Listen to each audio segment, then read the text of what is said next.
అతను ఓ ఉత్తమ ఉద్యోగి.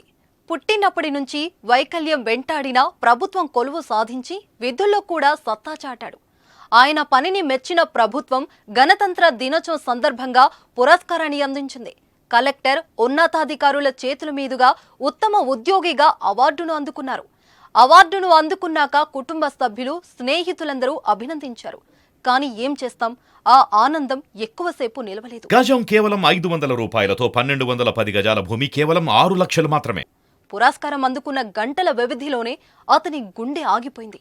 ఆదిలాబాద్ మున్సిపల్ కార్యాలయంలో మేనేజర్గా విధులు నిర్వహిస్తున్న దివాకర్ హఠాత్ మరణం ఇప్పుడు అందరినీ కలిచివేస్తుంది.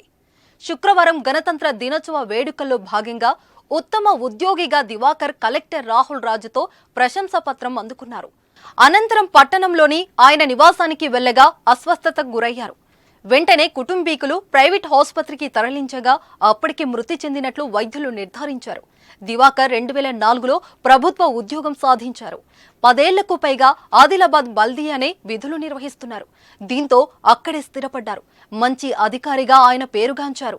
కానీ ఒక్కసారిగా ఆయన చనిపోవడం విస్మయానికి గురిచేసింది. దివాకర్ సార్ ఇప్పుడు లేరని నిజాన్ని తోటి అధికారులు, ప్రజలు నమ్మలేకపోతున్నారు. నిన్నటి వరకు కళ్ల ముందే కనిపించే వ్యక్తి ఒక్కసారిగా చనిపోవడాన్ని జీర్ణించుకోలేకపోతున్నారు. ఇటీవల కాలంలో గుండెపోటులు సమాజాన్ని పట్టి పీడిస్తున్నాయి.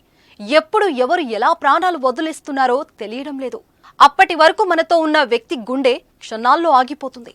వయసుతో సంబంధం లేదు, ఆరోగ్యం సంబంధం లేదు, పిల్లలు వృద్ధులు అనే తేడా లేకుండా గుండెపోటులు సంభవిస్తున్నాయి. ఎంతటి వారినైనా ఇట్టే మృత్యువు కమ్మేస్తుంది. ఇటీవల కాలంలో ఎందరో ఇలా గుండెపోటుతో చనిపోగా ఇప్పుడు ఆదిలాబాద్ బల్దియా మేనేజర్ ప్రాణాలు కోల్పోయారు.